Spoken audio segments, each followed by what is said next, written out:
All right, guys, thank you for being here. I know you guys are busy.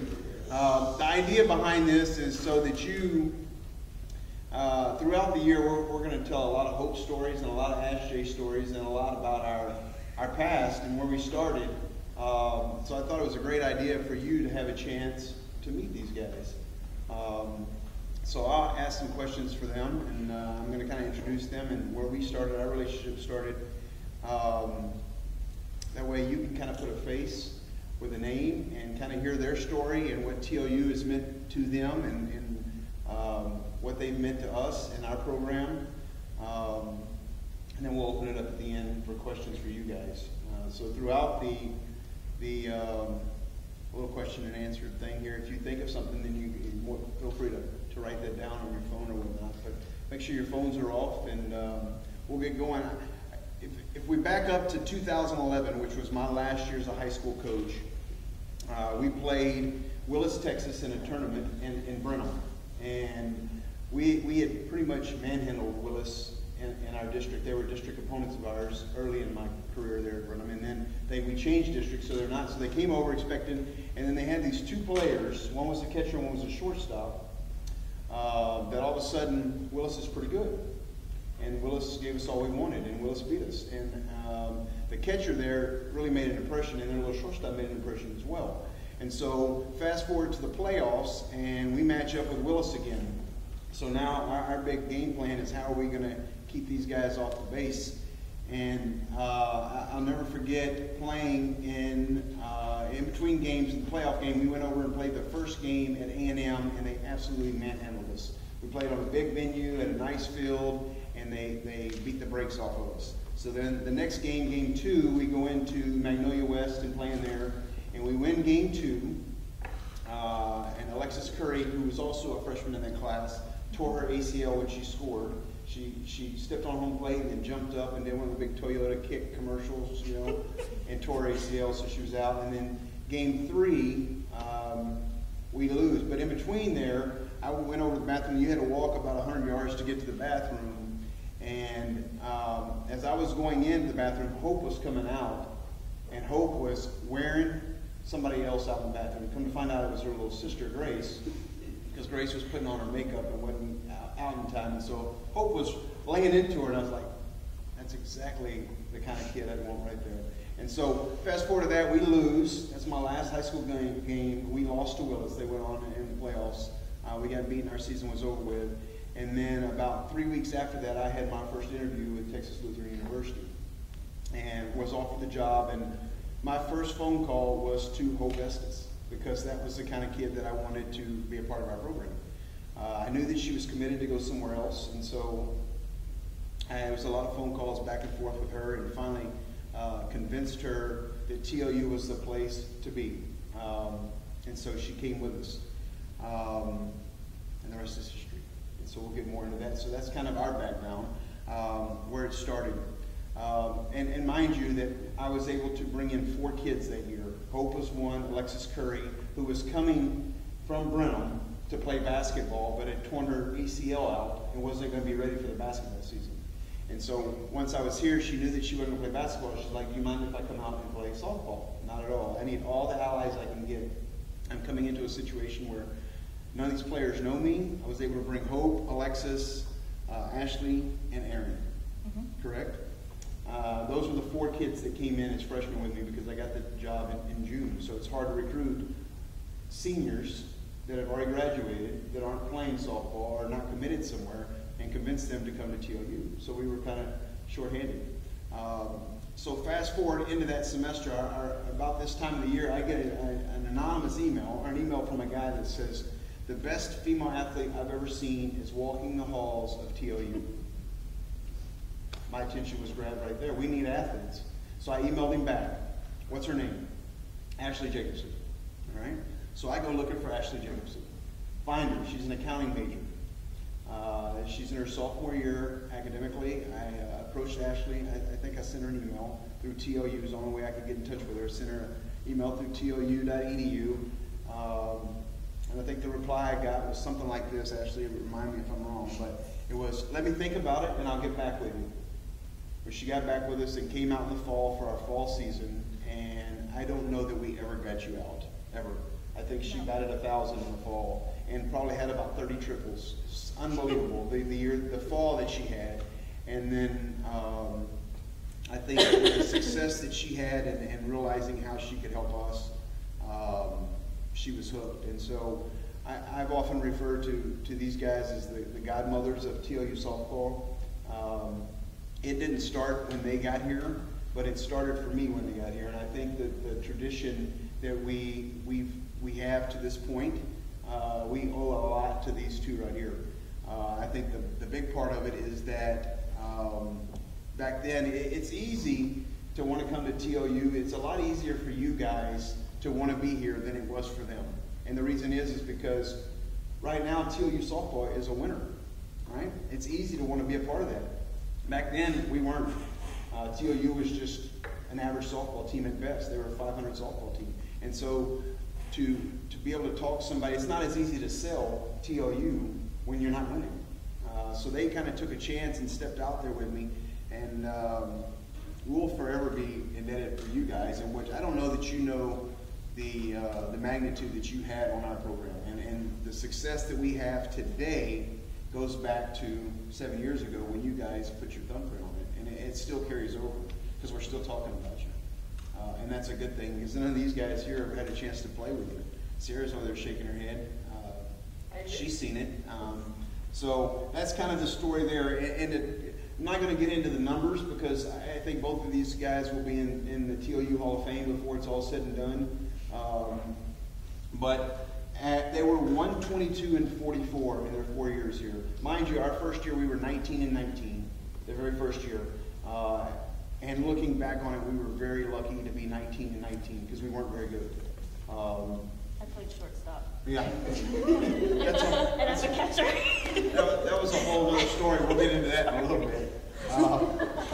And then in conference, they were 79 and 14. In the first year, we were 13 and 11 in conference. And so their sophomore, junior, senior year, they lost 3 conference games. They were 22 and 2 their sophomore years. We lost 2 games to Mary Hardin Baylor. We won. That was the first year we won the ASC West. And then the next year in the SCAC, we were 22 and 1.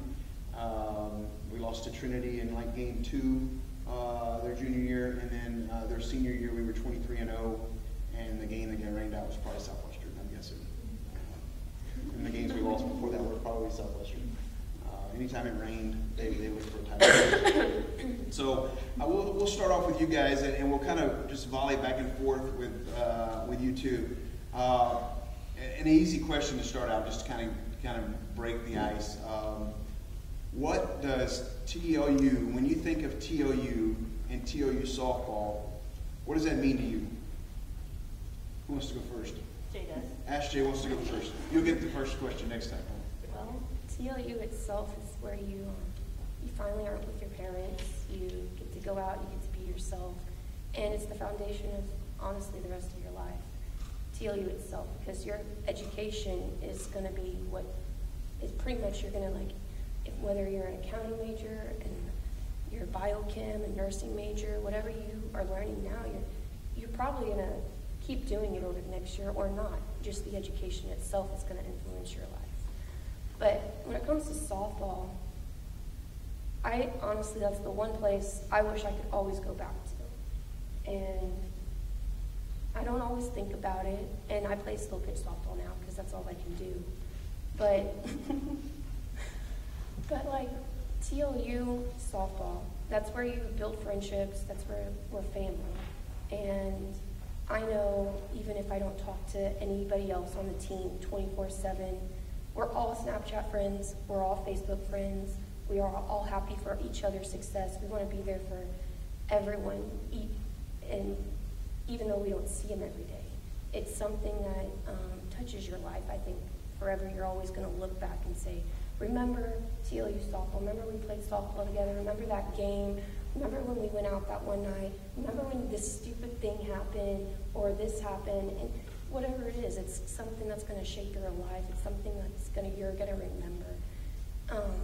I've learned through my short span of being out, money doesn't buy everything, and it's all about experiencing life. So getting to experience TLU softball, I think, has really impacted my life, and it's something I always get to cherish and look back on.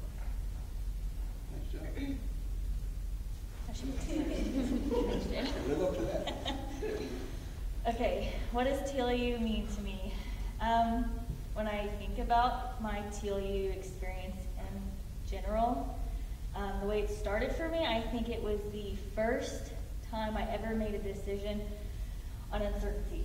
Because the type of person I am, I think everything through, front, back, every bad thing that could happen, I think it through, and the decision I made to come to TLU was such a not a hope decision. Like, it just wasn't me, but it was like literally God moved in my life to say, yep, this is your life, this is the path you're going to. You're going to TLU.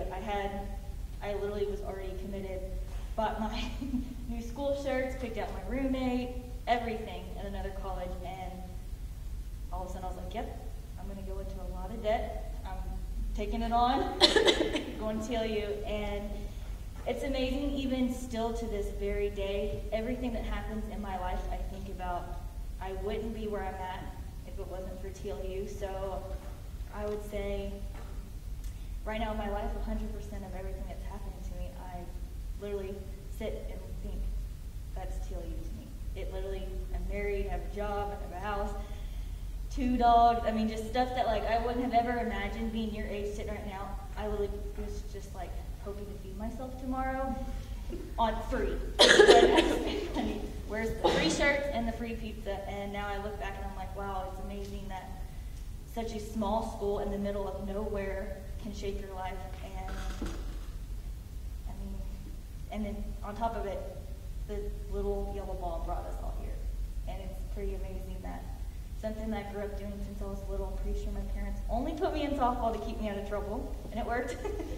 But I mean, y'all can all look back on y'all's tournament ball experiences and all the stuff that your parents forced you to do, the things you missed, and that you're all sitting right here and y'all's lives are fixing to change, and y'all look back and be like, this is TLU.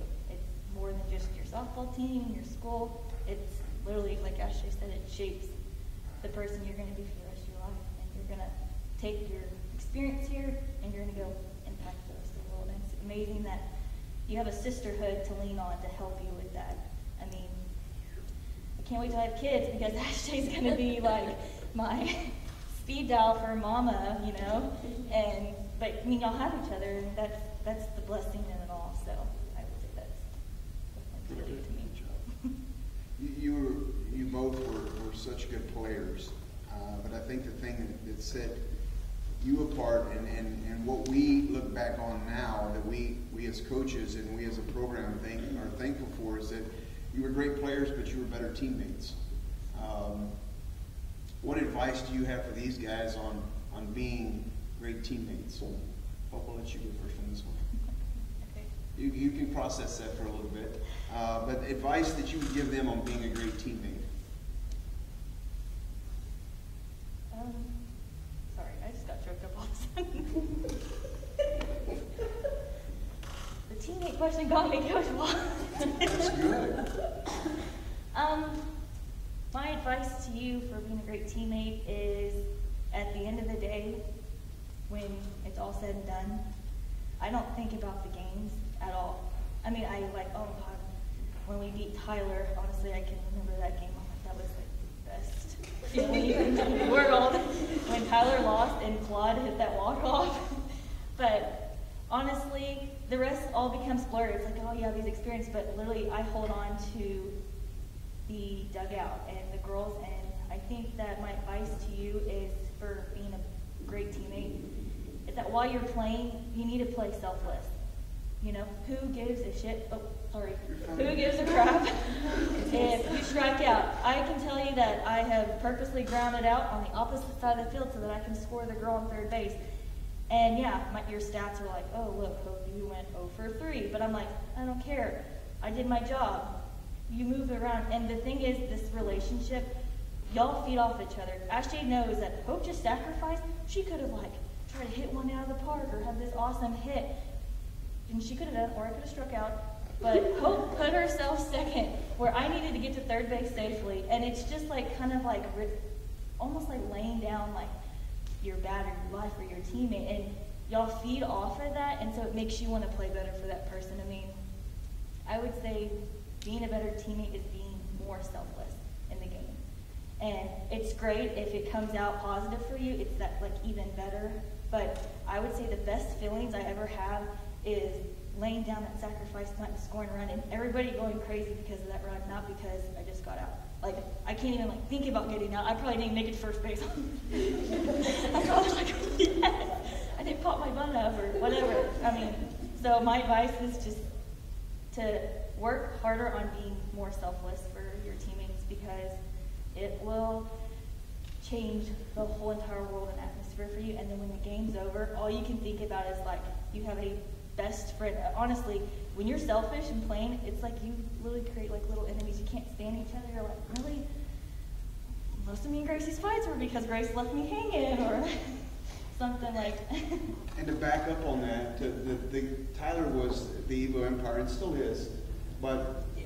at that point we had never beaten them. And Hope was Hope, and so we're in extra innings in a regional against Tyler, and we're in the game. It's 1-1. I don't remember what inning it was, like 10th? It was like the 10th. 10th or 11th. And Hope was pretty shitty at the plate all day. Just couldn't. Not pretty, I was. She was bad. And so we take whatever at the time I thought, Nicole Clodfelter, who she just mentioned, I put her in the hit for Hope, because Hope wasn't getting it done. And Claude probably had 8 at bats on the year. And so everybody in the stands, everybody in the dugout was like, what is this idiot doing? This cat doesn't have any at bats. I knew she was going to get hit, and she did. And we beat Tyler. She hit the ball off the wall and everything. I mean, you could see Tyler's dugout going through there. Like, who is this kid? They had no stats on her. There was nothing there. They could have looked all they want. There was nothing there. And she comes in and hits the ball off the wall to win the game. And that was exactly the player that she was. She was that selfless player. And another thing, and you just talked about this as well, is that, if I asked you what your batting average was right now, you probably couldn't tell me. I couldn't tell you what your batting average was. I know I actually had a good year and hit 473 one year. Yeah. But other than that, as far as your lifetime numbers, you're not going to remember that. That's not the thing that you're going to remember. They're not going to remember somebody's stats. You might a week from now, but 10 years from now, when you're looking back and to the point where they are in their lives, you're not going to remember that.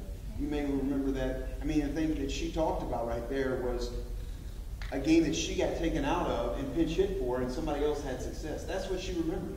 That was the one game she just talked about right there, right? And that was not her. It was about her teammates. You're not going to remember that. They're useful tools, and they're definitely useful tools for us as coaches, but for you, they mean nothing. And we don't talk a lot about that. Your numbers, what your batting average is. We don't talk about it because it's not the important thing, So very good, Over. You brought in a lot of good things there. Yeah. SJ?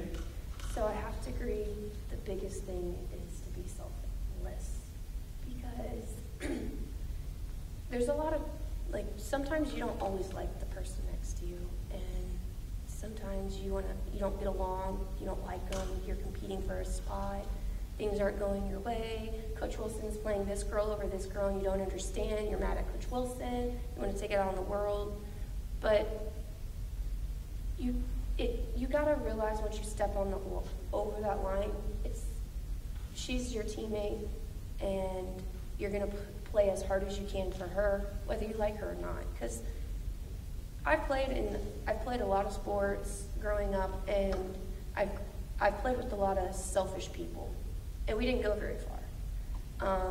We were just the average high school team. When I graduated, a bunch of girls that have been playing together, they grew up together, and I saw them start being successful. And the one thing that they played for each other, you talked about how they were like family, they cared about each other, they played for each other. They were not selfish. And the sport I'm thinking of is basketball. Because everyone can go out there and just jack up 3-pointers and miss them all day, or not. Or you could be passing and your friend is open right next to the basket, but you don't want her to score, you want to score, so you shoot. And that's what I experienced, and we weren't very successful. But then I look back and I see how a different team with a different mentality, they went really far. But as I move it to like softball, I think selfishness acts is what actually gets you to be successful. It's the sacrifice bunt. It's pinch hitting because you're just not having a good day. It's playing for your teammate. I want to win really bad, but we want to win really bad. It's not just about you, even though you think sometimes it is. It's about us. And you're never going to be successful if you don't consider the team as a whole, if you don't consider what the best decision is at that time, if it is not hitting. So no matter, human beings are naturally selfish. Like, some people are not, just in their personality. But lots of times people think about themselves. They want to they'd rather them be successful and they don't care about the person next to them. But that's not a teammate. That's not team. And if you really do care about winning, and you really do care about the people next to you, it's about wanting everyone to succeed and to be the best that they can be. So I think hope is like when she hit like door on the handle, whatever that saying is. Yeah, and it's close. It's about it's about being not being selfish. It's about playing for your team. You win together, you lose together. That's it. Very much so. I think back over the times, and I think at some point we're all going to have our ups and downs. And I think back to the low spots of y'all's career, and Hope at one point came into my office. She said, "I'm going home." I was like, It's not funny. and I was like, "What?" She's like, "I'm going home." And I looked outside, and she's got her car loaded down, and like the Clampets out there, in the car. And so we talk, and after about 2 hours into the conversation, she goes, "I gotta go turn my car off. My mom's in the car." So it's like, "Bring Mom in. We're gonna sit down and have a talk." So we talked her off the ledge right there. We didn't sit and talk for you locked me in your office and let me out. She wasn't going anywhere. But at the end of the day, she was in a bad roommate situation, and she'd rather take it for the team and just walk away than get the roommate situation figured out.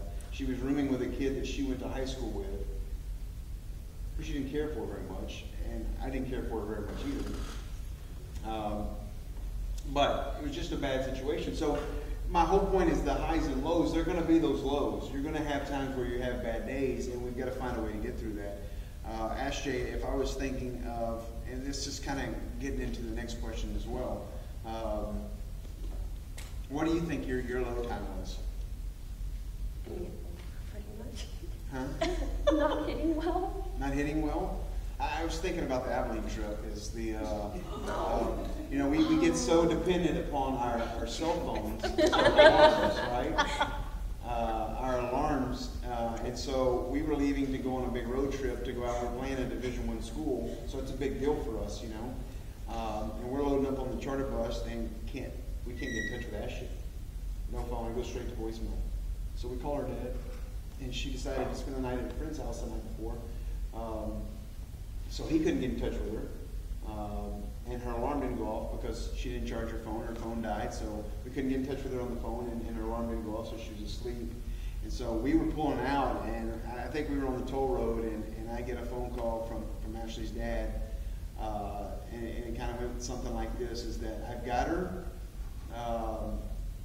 Where are you guys stopping first? I said, well, we're going to stop in Round Rock. We're going to practice, take a little BP before we get on the road. He goes, well, I will drive her to Round Rock, and I'll meet you there. Then he hung up, and then he called right back. He goes, another question, and you can be honest with me, Coach. He goes, is it worth me making the trip to Abilene? And I was like, probably not. It's like, thank you very much, and he hung up.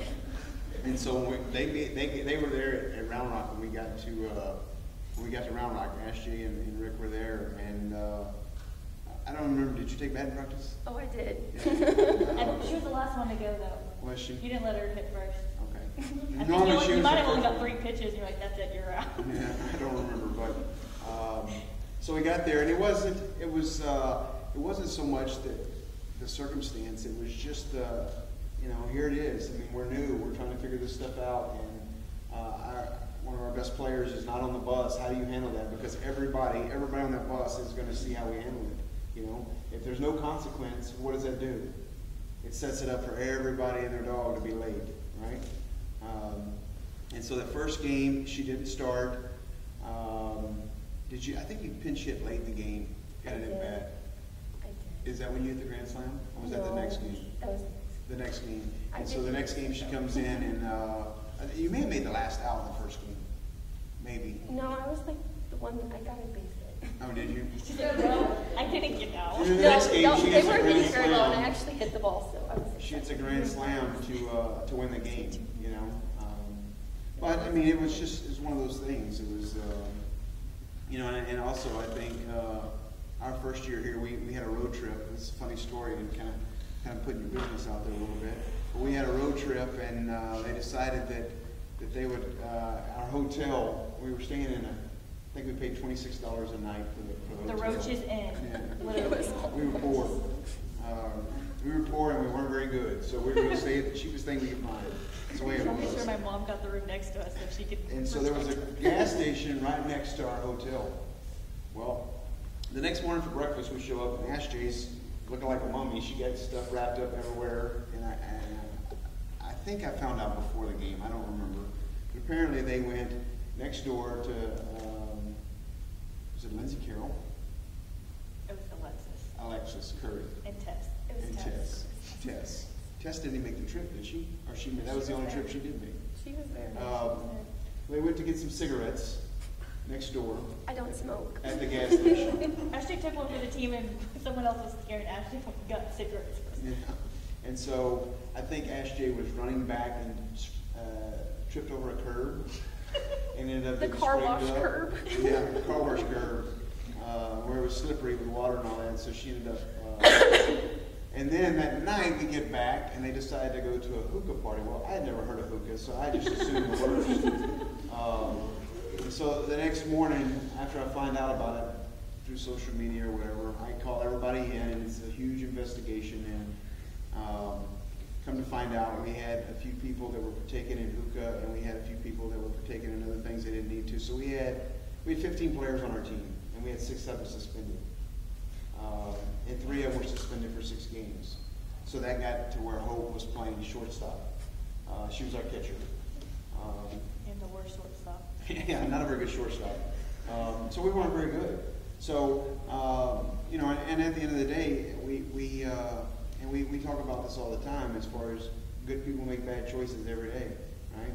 And as long as they're not final or fatal, then we're going to find a way to get through it. So as good as, we've got them up here on the stage in front of you and talking about how good they are. They made bad choices too, but they're still here and we still think the world of them, even though we do make some bad choices. So I think the lesson to be learned from all of that is that we just got to come clean when we make them, and we got to learn together and figure it out together and move on. If you could do it again, would you? And what would you do different? Who's trying to go first? Ash Jay? I would definitely do it again. You don't know the feeling of not being able to play a sport until It's gone. you don't. Until it's gone. Yeah. What would you do different? I would work harder. You know? I would work out more. You were a pretty hard worker. You were the one that was, she was there before the practice started and she was there afterwards. And a lot of times she's lucky enough that she has a field at her house. Not a cage, she has a field at her house. And so there was a lot of times that she would take a bucket of balls and a bat home and spend the weekend, especially if she felt like she was struggling. She would spend time and try to get them figured out.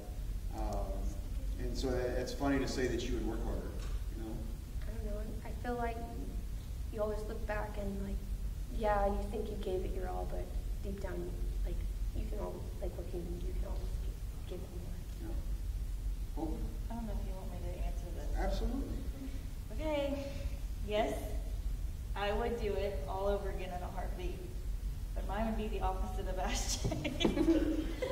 To be honest, I would spend more time with my teammates. I wish I was not saying I would be reckless, but for the longest time I was like the mama hen, or I just stayed in and I never went out with the girls just to be there with them. It doesn't mean you have to like go and drink and participate in like all the parties, but we had, there was a lot of times that we just had like small get-togethers, just the softball team, and I would be like, oh, I have to study, or I have to do my homework, or I'm just tired. And I think now looking back, I'm like, I'm still tired, and I'm done playing. Like the tiredness doesn't stop. You'll get a job, and then one day you'll have families, and you're just at a different point. I think that I wish I could have made more memories with the girls. Sometimes I get together with all the softball girls, and I hear stories, and I'm like, man, I missed that. I wish I would have been that. That would have been fun sitting here reminiscing on the good times. You hear a lot of times when they're asking older people or people on their deathbed things that they regret or what they would do differently. And it's never about what they did. It's never about the bad choices they made, or it's about things they didn't do. That's what they regret, is things that they didn't do. And you're talking about that exactly right there, of not doing something because you were afraid. Whether it's to get in trouble or whatever, and I'm not asking you to go out and get in trouble. That's not what I'm saying. I'm not condoning that behavior. Yeah. Let's not get confused, because I don't need a lot of phone calls tomorrow morning. Coach, you in your office, I don't need those conversations tomorrow. But I think you hear that a lot of times, that to live it up a little bit. You only get one chance at this, right? And you have the rest of your lives to work. And you are getting a full dose of that. Hopefully it's on Wednesday to go to Germany. And we'll talk about them and what they're doing now. But right now, guys, I know that a lot of you have stress of softball, of academics, of personal relationships and family, all that stress, money, everything that you can possibly stress out. You have no idea. You really don't. You don't have. It's as easy as it's going to be right now. It ain't getting any easier. It's not. Life it'll show up and slap you in the face, whether you want it to or not. So I think you hit on that perfectly, and I'm glad you said that. That's what it's all about. What are you doing now? Let's talk about that. Your turn, Hopi. What are you doing now? I work at Continental. I'm still in my work clothes. They're ugly collared shirts. I am a financial analyst. I did not think I was going to be ever a financial analyst. I was never. I was an accounting major. I thought I wanted to go be accounting, auditing. Should I tell how I got there? Yeah. Okay. My sophomore, actually maybe been between my sophomore and junior year here, I worked while I went and played softball. I waited a couple tables, did little chores around here for TLU. And I heard of an internship at Continental for finance, and I thought, okay, accounting, finance, it's similar-ish. So I thought, okay, I can go be an intern. I think you can make $19 an hour, which, oh my gosh, that's a lot of money, especially for a college student that barely makes $2 a table. And so I thought, okay, I'm gonna apply for it. I had Dr. Lutzy, I don't know if she's still here. Any business majors? Dr. Lutzy? Yes? Okay. I took a business professionals class with her, and she recommended me just to go and apply for the internship. I was like, okay. I literally read every question you could think of for an interview. I was really prepared, and I went and interviewed with Continental, and I did not get the internship. And I think I cried for 3 days. One, because I was like, I had so much money I could have made. It would have helped out because me and my sister both were paying all our bills in college. So I did not get in Continental. And then a couple years forward, my senior year I graduated, and I knew right then and there I needed to get a normal job, and I started working for an oil field company in Stockdale. And literally 1 month into working for this terrible oil company, I was the only girl. Never recommend to go work with oil field guys. But I made more money than I ever had before there. So I got a call from Continental, just a random person, and just said, "Hey, we'd like you to come back and interview." And they remembered me from 2 years ago of my internship interview. Come to find out, I didn't get the job because a family member's daughter interviewed at the same time, and they gave it to the family member. So it was pretty awesome that they remembered me, and I got hired right then and there. And they were like, we want to offer you this much money. It's not a lot right now. And I thought to myself, oh my gosh, this is so much money. I'm pretty sure I had a heart attack. I didn't know whether to say yes or no. For like a 23-year-old, and I took the job as a financial analyst associate, and I learned everything I never learned in college. I didn't use one accounting skill, which is okay because accounting did teach me what credits and debits are, so that's a plus. But I started working there, and now 3 years later, I am an estes financial analyst in our North America division for the chassis and safety. And I don't know if anybody drives any vehicle that has a backup camera, sensors, anything like this. Continental manufactures all these parts, and so that kind of gives you background on what they do. And I pretty much analyze all their money. And in 3 days, I will be going to Germany to present the budget for Seguin Continental to the headquarters in Germany. So, Awesome. You married? Oh, I'm married, and I met my husband. Is it okay if I tell the story? Here, I was underage. I went to Worst Fest. And my husband was a bouncer at a bar in San Marcos. And I happened just to go after Worst Fest. I went with my friend Krista, who happened to go to high school with this guy. And she said, hey, she wasn't underage, but I was. And she was like, I have a high school friend that works as a bouncer. If I tell him you're my friend, maybe he'll let you in, just show you real ID, you'll get in. And I'm thinking, oh my gosh, that's like the best thing ever, getting in underage at a bar. And I got there, and I really didn't like him at first because I kind of thought he was, just some bouncer. My mom always told me, never date football players and marry the man you meet in church. I met my husband in a bar and played football for UTSA. But yeah, he let me in underage, and he really thought I was cute. And then I was like, can you let my friends in underage? And sorry, coach, but I brought the whole freshman class with me. Braden came in. I was like, oh, they're almost all 21. Little did he know, he showed up and he's like 18. But he liked me after that, so, and here we are 5 years later, married, 2 blue healers that are like our little children, and we just bought a house this past year, so. Not as successful as home and life. I wouldn't compare that. Ask Jake. What was the question? Where are you now? Where are you now? I graduated with a master's in accountancy. I thought I wanted to go be the Big Four. I worked at PwC, and then for a couple months, and then I decided to move back home after I had my child. And then I started, because I had my child, I waited a period of time, so I kind of like maternity leave. Then I started working at a company called Trident Health Services, which we are like the billing division for about 25 nursing homes. So, and I look at all their bank statements, and I didn't know anything about healthcare, but it's kind of complicated. And so I'm not going to go into details about that because that's boring to y'all. But I've learned a lot. Is it what I want to do the rest of my life? No, but that's where I am. And you brought up Sadie Wade. It's not her name, but it sounds good. No. Some wishes it was Sadie Wade. Sadie Wade, doesn't that sound good though? No. I had her talk to, it was this close to being official. But Sadie's 2.5 now, or almost 2.5. Sadie Rose. Sadie Rose. Yes, it's Sadie Rose. Sadie Wade's close. I will always call her Sadie Wade.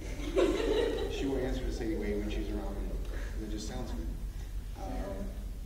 So I guess motherhood, I I guess I wasn't expecting to be a mother so young, but I wouldn't ever take it back. It's just something one day you'll understand. For sure. It's yeah, we're not going to get too much into that right now. We'll just lean on her if you have any questions. Before we wrap this up, talk about, because this is always makes for great stories. At some point, it's inevitable, and we tell everybody that nobody's immune to it. At some point, it's going to happen, and sometimes more than others. But we're talking about chewings, being in the wrong place at the wrong time, or doing something you don't need to do. And that's going to kind of be a two-part question: how your ash chewing has led into any of the pet peeves that maybe I had or we had as a program that you've carried over, or things that you see yourself doing. And that's Coach Wilson right there.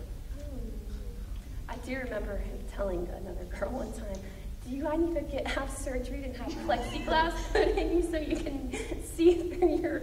That may have been... That was my sister. I mean, she deserved it.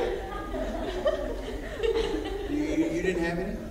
No, I had some. I'm just thinking. I don't remember. I think I had some, but it was such a traumatic experience. You can like wipe memories. Like it's a blackout time. I think I actually blacked out when I got my ash chew because I was so upset that I got ash chew. You know, I had forgotten about one, and then Grace brought it up when we were having one of our. I had forgotten about it, and that's literally. It's a unique ability for me that when I'm mad, that it's usually, I forget about it. You know, and I normally forget about it pretty quick. But I had forgotten all about it. And it was to the point that I went to your house that night. Oh. Because I thought you were, and you weren't, I knocked on the door and you weren't going to let me in. No, I didn't. And then finally, I think Brayden may open the door. Brayden was in the shower, our third roommate, and my sister and me were there, and you came, knocked on the door, and I said, Grace, that's Coach Wilson. I looked at him and I said, if you open it, we are not sisters anymore. She didn't open the door. We just sat in the living room listening to him. I remember all the cars were there. I don't even remember to this day, what was it about? So, you made me suit up to catch. I was probably having a bad day. Honestly, I took it out, maybe a little bit on you, and you were like, Hope, put all your gear on and work on catching off the machine while we hit BP, off the machine. I don't know if y'all have ever used the wheel. He put real softballs into a wheel machine. I don't know if y'all know, but when you put that in, it literally will spin off and hit the batter. Like, you never know where it's going to go because it's supposed to be for dimple balls. And Coach's like, no, we're putting real balls in this thing. And he's like, Hope, gear up and sit back there. And I'm thinking, you were trying to kill me. Oh my God, no, I'm not doing this. Like, I really think that you're like trying to kill me. And I did it. I put the gear on and I was like so mad. And I'm sitting out there catching. And this particular batter is notorious for not hitting the ball off the machine. And she was the first one up to bat. She fouls everything off. And it's not like foul ball. I don't know if any catchers understand this. When you foul the ball off, it goes behind, she fouls it off where it goes straight down and like hits your inner thighs, crotch, your chest. It's like those type of foul balls that go straight down. Love handle like 3 or 4 times. And this girl got love handles, so. And literally it happened one time and I was like, mother. And I was like, this is why I didn't want to do this. And I throw it back, and I'm not kidding, 3 times in a row, this girl. And then I wanted to kill this girl. I'm like, can you please hit the ball? You're hurting me. She fouled off 3 times, and the last time got me so good. It hit me in the ribcage. I was going up. It was a high pitch. This girl shouldn't have been swinging at it. And I stretch up like this to catch it, and she tips it and falls off. And I was like, I'm done. And I looked at her and said, I can't do this anymore. I'm hurting, like I'm actually hurt. And he was just like, not really paying attention, brushing it off, and I'm like, I'm hurting, like I'm not doing this anymore. And finally I took my mask off, I packed up all the ground, I'm like, I'm done, I'm quitting because I'm not gonna hurt myself. And I don't even know what he said, you were like, anyway, somehow we got a yelling match, and I just looked down, I don't think I ever yelled, I've never talked about to you, ever. I'll take an action, and then I thought, okay, bye-bye. Like, I'm not coming back. And I went home, and I don't know, did Grace tattle on me telling you that I was quitting? I No, don't know. I don't remember how. I mean, when she said that, I was like, I had forgotten all about it, and I was like, oh crap, I did. I remember knocking on your door. I remember Braden finally letting me in. She was in the shower, and she happened to come out and not know that we said don't open the door. She's like, oh, someone's at the door with the towel in her head. Opens, I'm like, no. And then once the door was open, Coach was in. She was like, yep, thank you. But I can come in. I'm sure there was other reasons. The way it started was I was catching off the machine, and I kept getting hit over I didn't and over. remember that. I don't remember Grace saying that. So. I don't think you were paying attention to that. I think you were focused on other field, and I was like, I'm hurting, and obviously didn't talk enough, and then finally I was like, that's it, I'm out. So,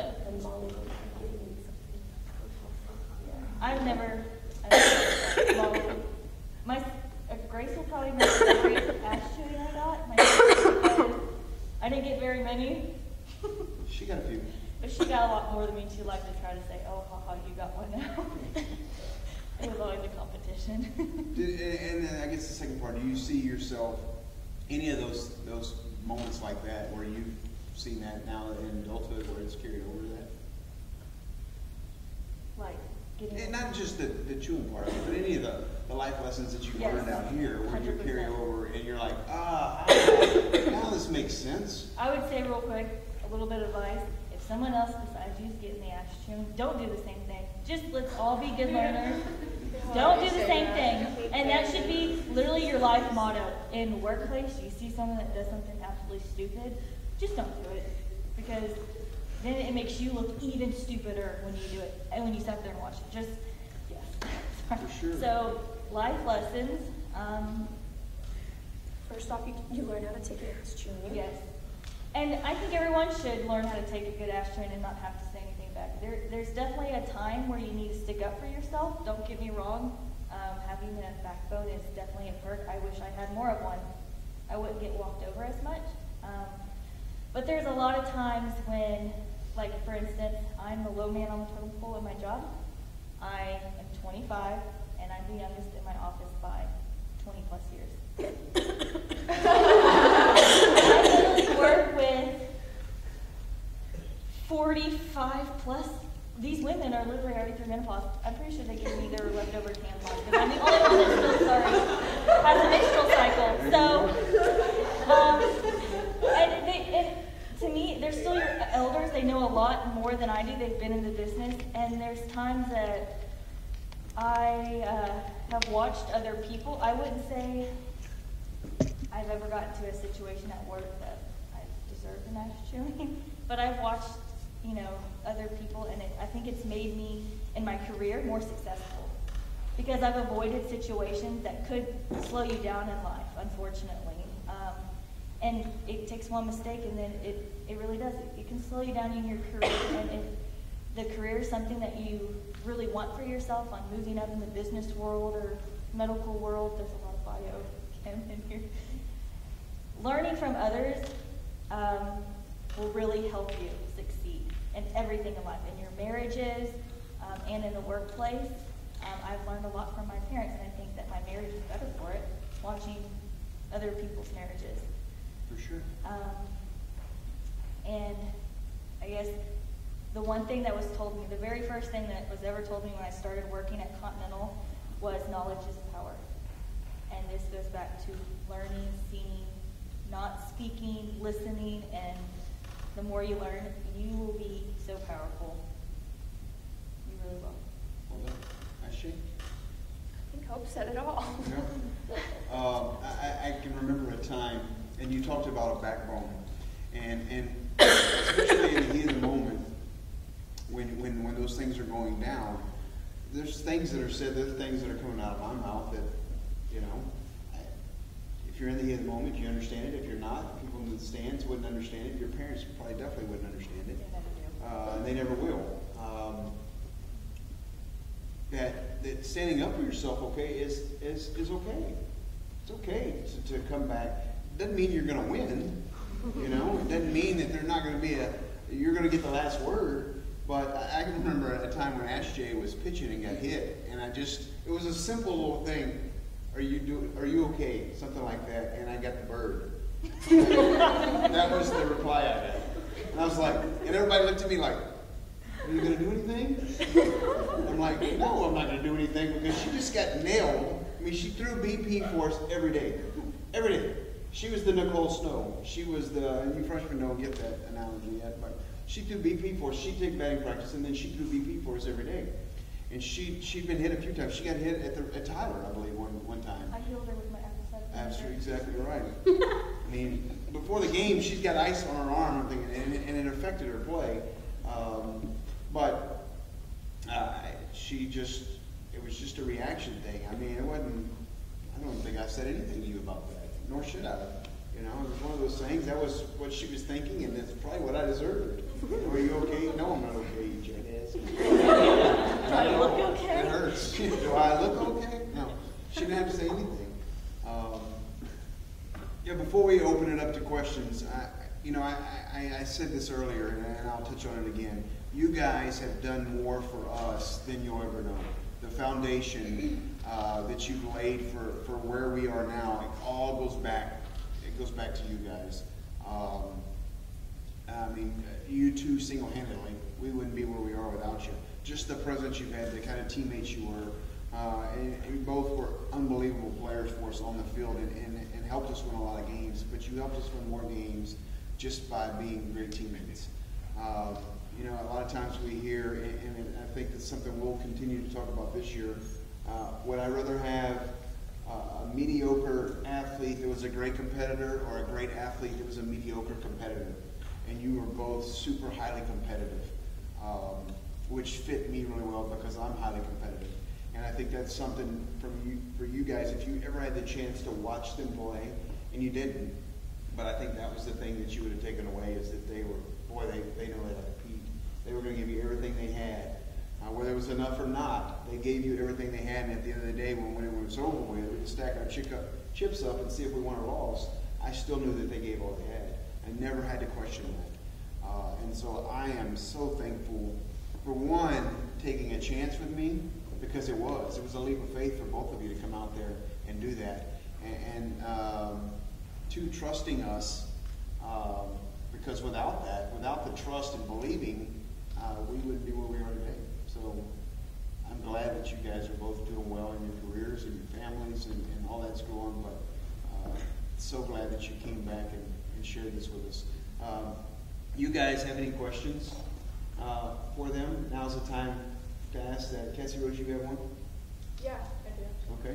Okay, so, you know, in the beginning of season, or just like the year, when we have our meetings, it's kind of like do's and don'ts, you know, lay down the rules. As like an underclassman, it was more, you know, our upperclassmen and like Amanda last team, and they're very good about like, you know, just be responsible, listen to what he tells you, and kind of let us do our own thing and learn for ourselves. And like my freshman year, I wouldn't take back anything, all the mistakes, and just the chewings, everything, because you know you learn and you become the person that you are as an upperclassman.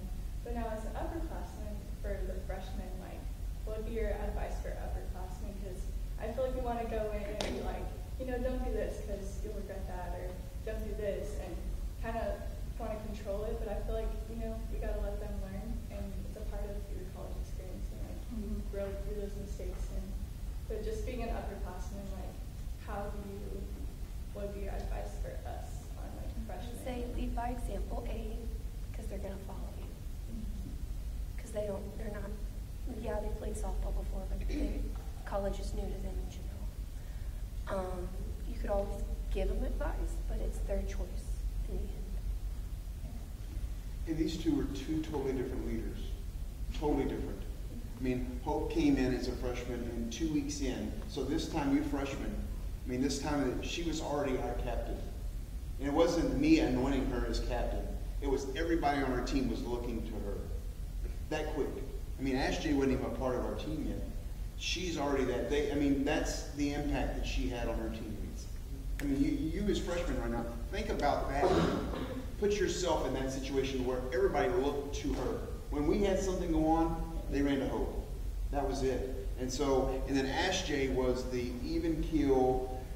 I mean, always thought before she acted, always led by example. She was never the vocal. I mean, if you asked her opinion, she'd give it to you, but she wasn't the vocal leader. She always led by example, and she was going to outwork you and outthink you and do that. So we were so fortunate to have both of them because they complemented each other so very well, you know.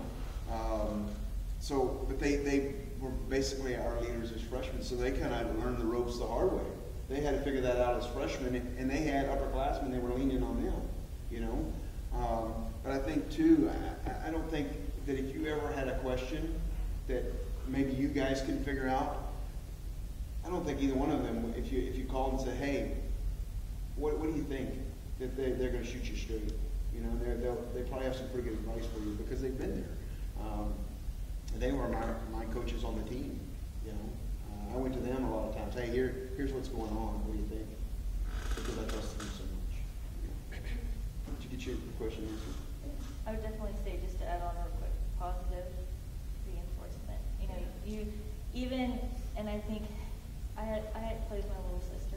Did you No, say that? My sister Grace was a played. year behind her. Yeah, my little sister played, and you could.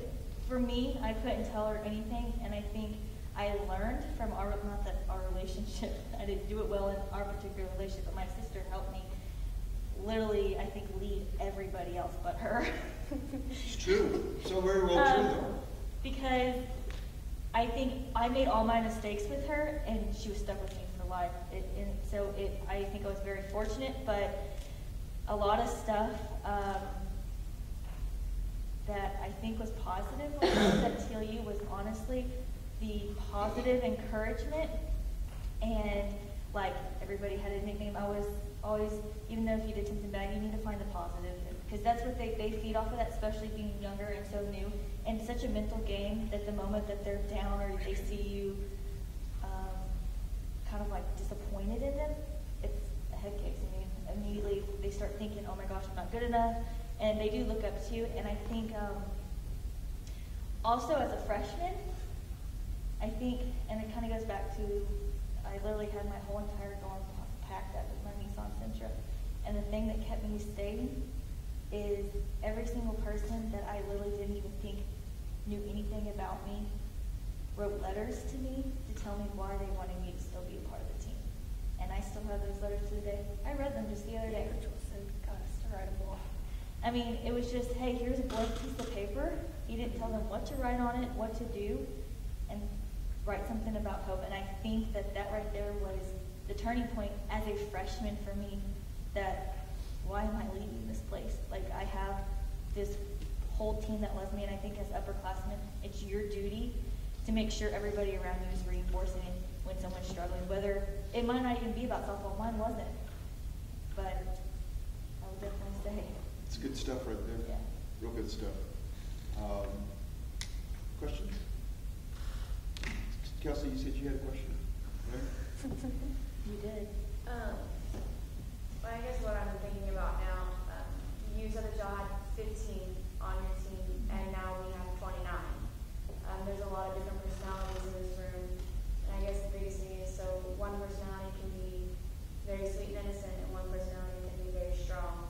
How do you recommend everyone to deal with the different types of personalities to get along as well as we can throughout the year?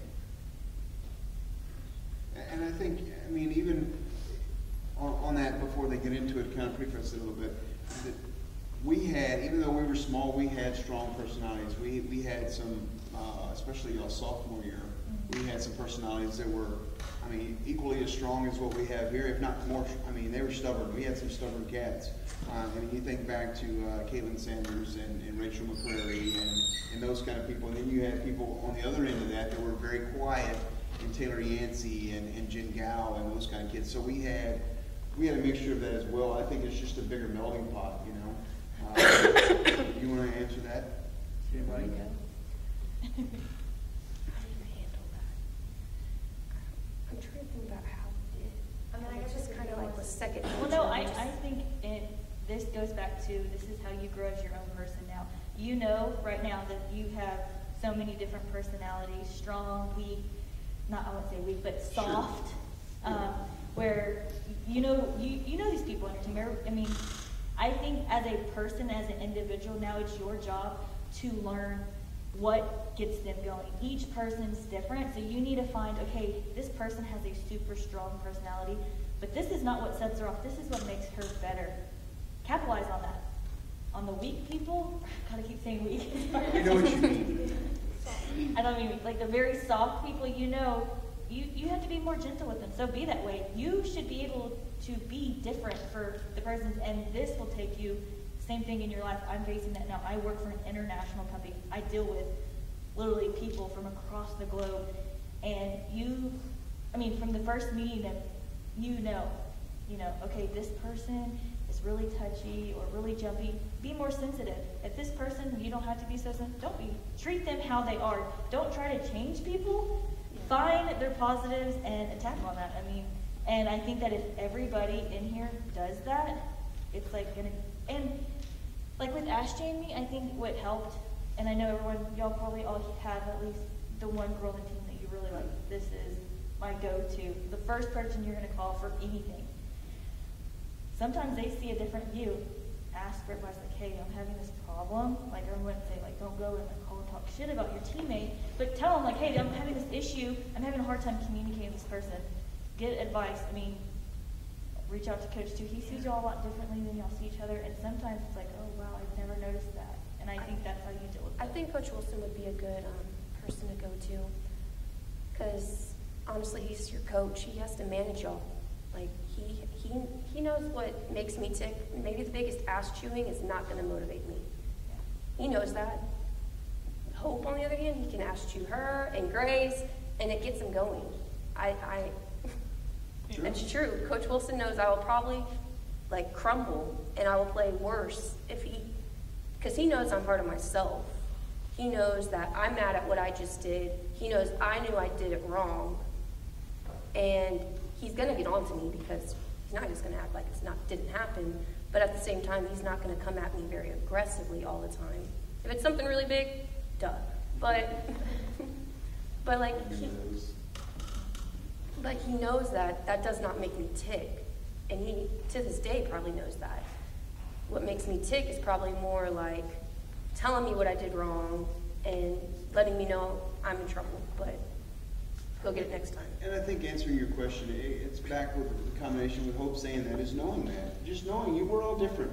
And we're not asking you to be anybody that you're not. I've never asked anybody to be somebody else. You may have to adapt a little bit better and get in, especially when there's more people. You're going to act differently in a party of 100 than you are in a party of 3. It's different, right? You have to be able to adapt and be able to, and you guys that have personalities, you have to know that you have a strong personality, I would also say stay humble about it. What did you say? If you don't mind me interrupting. No. I'm a little bit older, so I guess I see things differently. I've been in different situations. Remaining humble about who you are, and accepting the other person as well. Accepting both your personalities and taking before you react to whatever's going on. Yeah, I was going to say don't react. You have to realizing that you have your own flaws, and they do as well. Sorry. No, that's awesome. She went to the military and 7 years in Vietnam, so she's a freshman. That's very true. The thing, at the end of the day, you can only change you. And if there's an issue and you see it and you're like, what the heck's going on? Why isn't this getting better? You need to reflect on yourself, because it literally comes back to you, whether you're not being humble enough or whatever it is. You need to reflect on yourself before you can look on others. And that right there is also being a leader. It's amazing how everything has so much ties. You reflect on yourself, you start really, you self-motivate, and then you treat others how they should be treated, and the person next to you sees that and they're like, oh, that looks amazing. That's a very great quality. It looks good on people. When you are a leader and you're leading the right way, it's contagious. People want to be a leader. Reflecting and being honest with yourself, that's a hard thing to do. It's hard to be honest with yourself, especially when you're screwing up, when you're making some bad choices. You can reflect all you want, but if you're just lying to yourself, you ain't going to get anywhere, right? You may have to take yourself out of the situation and try to be honest with yourself, or try different and see if it's a different outcome. Any other questions? You freshmen have questions? Amanda, you got a question? It could be softball related or life. It doesn't even have to be. Mentor? Go ahead, Mitchell. You can hold on to it. You're a catcher, right? Yes. So, like, I imagine you were like a stronger personality, right? Did you or no? No. Oh, never mind. Then That's my okay. question doesn't You can still apply. ask. You can still Still ask. ask. Because like I have a really strong personality. No. How do you like? I guess like come in and know like gotta take the back seat. I guess. I don't know. If that makes any sense. No, I'm not seeing where you're going at. Okay, never mind. It's Think okay. about it. You're Rephrase not, it. because Kayla? are you trying to say because you have a strong personality, you're not good at following? No, not at all. Like, how do you make your personality less strong? Yeah, Tone it down. basically. You know when to take a step back. But like, it's not gonna, it's You not. just have to figure it out. That's trial and error. Yeah. You know, and every teammate's going to respond differently to you. Are you So- talking in the sense of like a pitcher-catcher combination? No. Anybody? She's like, she's really playful and goofy, like as But- I am. But like, we take the game like super seriously. But Yeah. because outside of softball, We're not. so stupid and goofy and everywhere all the time. We don't necessarily. Figure she's got it figured out a little bit. We don't get it like She's got it figured out a little bit. as seriously on the field, but we want to. We don't. Just like, how do You we just got to figure out balance there's it an out? on and off switch. And it's kind of the best advice I gave her. I thought was good advice. There's an on and off switch, and you got to know when to turn the switch on and know when to turn it off. Because if you bring that at the wrong time, it's not going to be good. Not good at all. So there's a time for it, and I want you to be you, but you got to know when to turn the switch off. It's like now's not the time, right? That's the best. But you got to figure that out. You know. You'll But- know though. I mean, it'll be like a moment, Yeah. like literally as soon as it happens, and you're like, okay, yeah, that makes sense. And I definitely think that this time of your life, and I think that's the blessing behind being an athlete, is this is where you're going to learn a lot about yourself on how to handle things. So what y'all are going through now, that's something that you know, okay, like you should make a little note of it. Like, I struggle with this. I'm going to try to be better because that's all you can be. If you're not being better, then what are you being worse? And you get to implement it in your, like, once you graduate, because you should not have fun, like, but when you're in the perfect environment, when you have a bunch, as Hope has a bunch of business people or management around her, she's probably not going to cut a joke, you know what I'm saying? Yeah. You'll definitely know the time and the place for things, and I think right now you've been around a lot of girls that it's like easy to be goofy and there's not a lot of like consequences, but it's okay to fail and be like, oh crap, that was terrible. And then right then and there you'll learn, and then from there on you're gonna be like, yeah, better, and you won't be so goofy. There's nothing wrong being goofy. And and you'll grow up too. Okay. Yeah. If I can speak for like this team and like year before that, I think like our family is really like our main foundation, like for us. And I feel like that's just who we are. I feel like we're more of a family. Like, when someone mentions like softball, I'm like my sister, it's not like my team. So like, could that like come from y'all? Like, did y'all have that sense, or is that like a major role that you really started everything?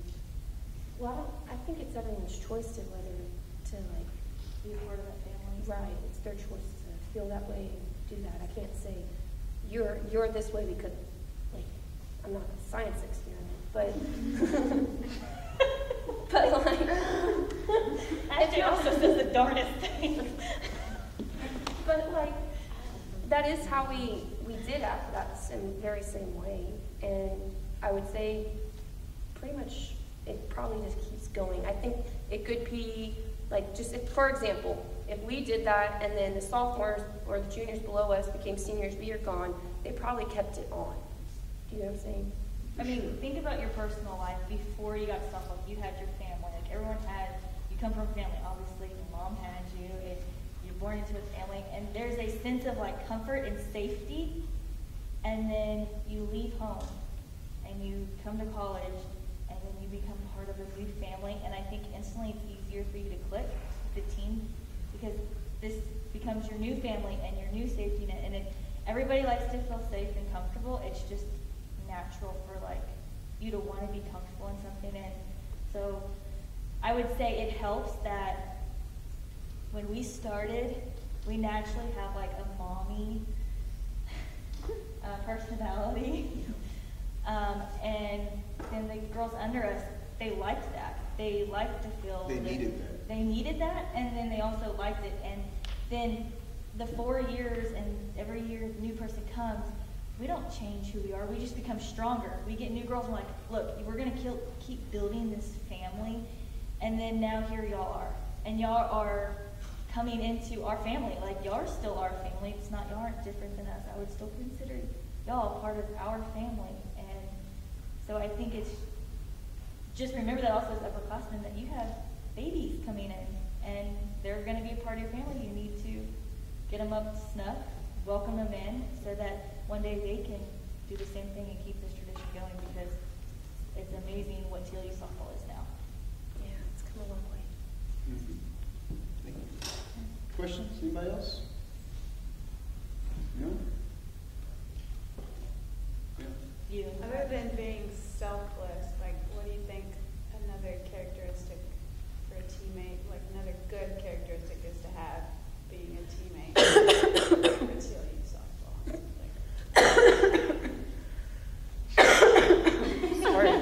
Because selfless, like being selfless is something we talked about a lot last year, having Sierra Kako and, I'm about to cry, having all our seniors oh my God. Having all of our seniors graduate last year, like they were like one of the most selfless just class ever that we've ever gotten to experience. We just want to know, like, what are some other characteristics to have to make a great teammate? Because we've heard Well, here's a question for you. What did you learn from Sierra Kako? being selfless. I was not a selfless person coming into college. Like, Keeping a positive it was. attitude. I think we get confused too, and I think it gets lost in this, is that because Sierra's role and Jordan's role and Brooke's role, I mean, if you think of selfless people, we want to think of those people that didn't play. But you can still be selfless and be an unbelievable player, you know? It's just because they were such good teammates, they added to that, and so we kind of put them on a pedestal, which they deserve every bit of it. I'm not trying to take that away from them. But players can have the same role. You know, we all need to be selfless. It's not about us or me. You know, it's not about me. It's not about you. And when I say us, it's not about Kaylee Chattel. It's not about you. It's not about me. It's not about Cassie Maddox. It's not about us as individuals. It's about us as a collective whole, right? And so sometimes it's easy because we as human beings want to put ourselves first, and there's a time to do that. She has to work on that because she always puts everybody else first. You know, even in her personal life, she puts everybody else first. So there's a time that you have to do that. But as a team, when we're trying to move forward as a team, we've got to be selfless. You know, it's about that. And so it's not always an easy thing to do. You know, I would say being selfless and then being the hardest worker. I would say hardworking, positive. You outwork the person next to you, and then you outwork the person next to you. Like, I think as me, for my self thing, I got motivated knowing that I'm outworking the next person next to me. And then that person was like, oh no, I'm not going to get outworked by Hope. And it literally becomes like a very hardworking team. And I think this also leads to a lot of TLU's success now, is because when we came in as freshmen, the upperclassmen did not outwork us, ever. true. Not one bit. We got there earlier. We pushed ourselves more. I mean, if you think about it, like, and I guess it's like a blessing in disguise. I mean, at the time, it stinks coming in as such a young, an 18-year-old, 17-year-old, you were a little older, but,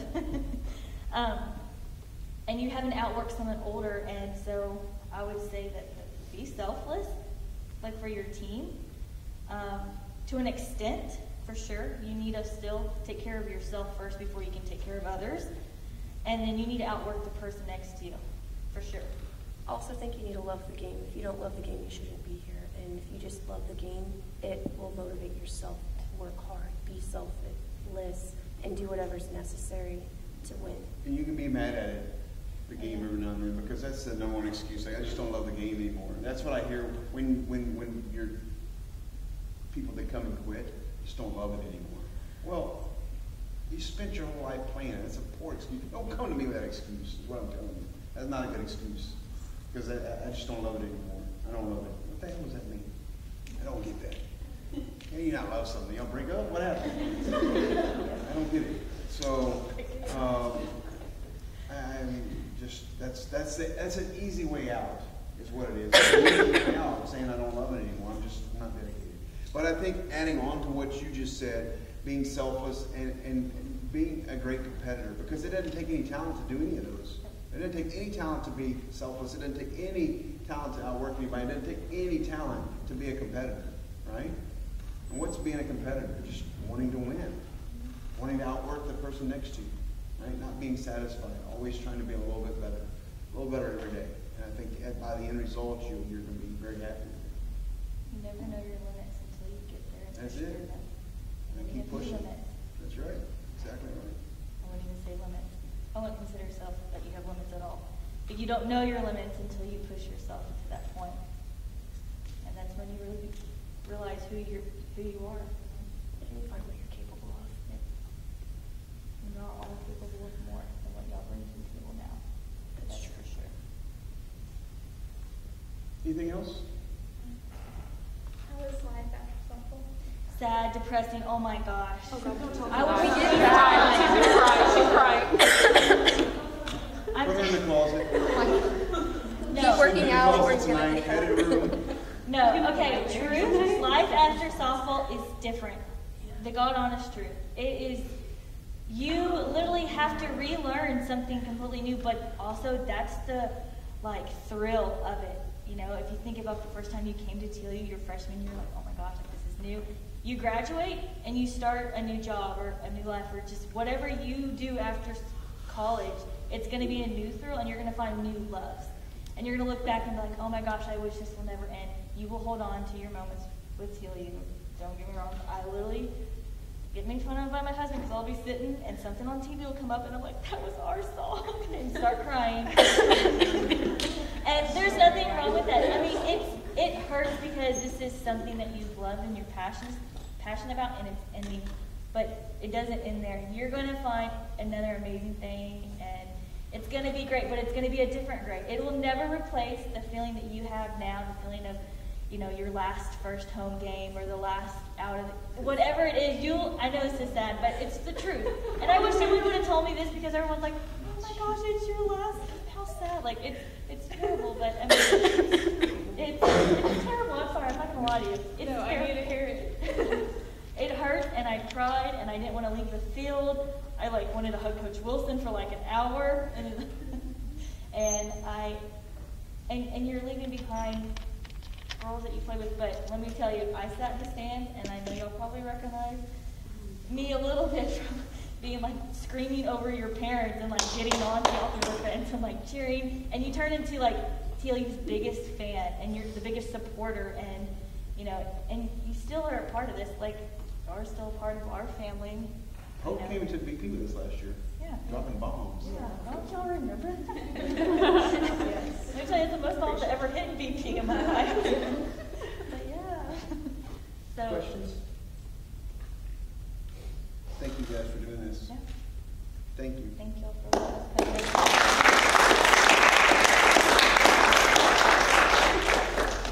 See you in the morning.